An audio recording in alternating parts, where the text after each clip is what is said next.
Hi, my name is Daniel. I'm going to be going over the final project for the ETM 110.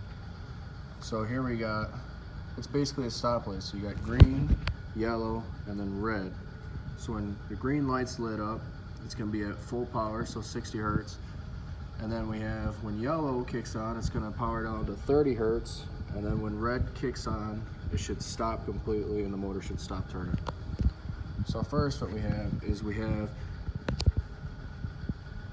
timer 2, which will be normally closed, but since the instructor was on, you wouldn't see it because timer 1 actually kicked on, which allowed timer 2 to energize and close, allowing power to keep flowing through it, which will allow the timer 2 to start timing and the yellow light to kick on. So therefore, the 30 hertz will start to slow the motor down from the original 60.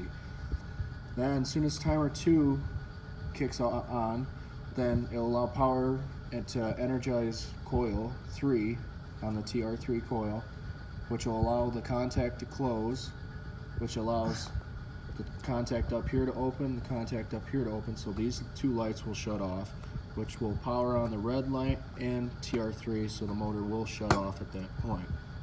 So if we go over to the board, here's your 3 timing coils, so TR3, TR2, and TR1. And over here we have our variable speed drive. So we're coming out of this variable speed drive, and this is pin 11, so it's going to the top of our contacts, which will power it with 24 volts in, which will come out, and then we got the purple wires to go back into pins 1, 2, and 5. So that will allow the variable speed drive to control the motor and speed it up and slow it down and then stop it completely. Up front here we got the timers. These will be able to adjust the timing on them to allow, say, green to stay on longer, yellow to stay on longer, or red to stay on shorter.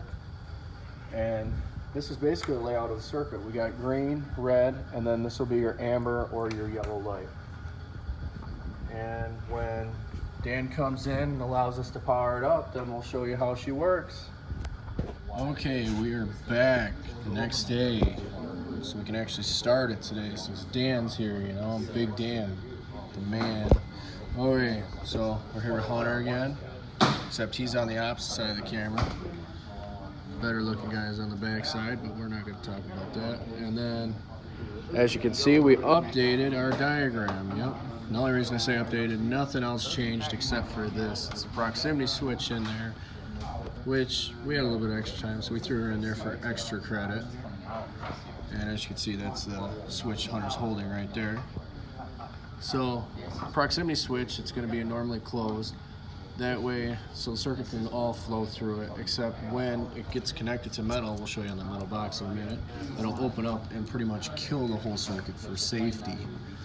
So how that works with this circuit too is, of course, we got disconnect, and we're going to run all the way through our circuit here. Of course, the VFD is connected to the 240, and also the proximity switch right here. Didn't take much to add it in. Dan helped us, so did Drew and Kelly, so shout out to them. So it's hooked up to ground, we just have wire nutted. The power we have to 120, so it's coming out of the transformer as 120 instead of the 240. And then for the blue wire, we're connected to the load, so we decided to connect it to the coil of 2 there. So Hunter's going to turn it on here and show you how it works.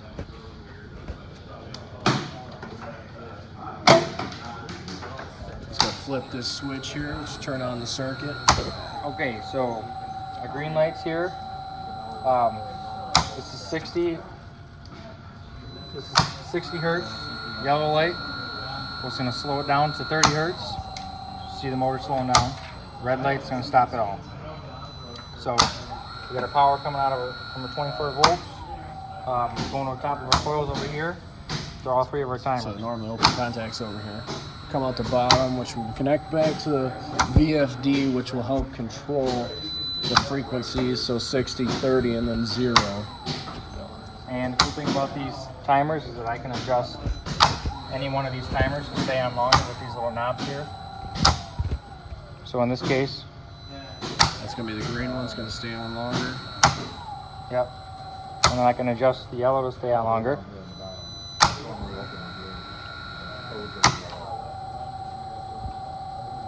As you can see, it's staying on longer. And then I can Good deal. adjust it back. And then our extra credit we did, proximity switch. So essentially when I come in contact with metal, it should cut the whole thing off for safety. Go ahead, So when I touch put it. this on here, it'll shut it off until I release it. And And released then it'll it. recycle the whole thing. And it starts right back So up. for the motors, how we did the frequency, we had a program that through our VFD, program each one. And that's basically it. That's our final project in Dan's class. So if any of you guys are wondering what we did, that's what we did, and that's our story, and we're sticking to it. So I'm signing off. Adios.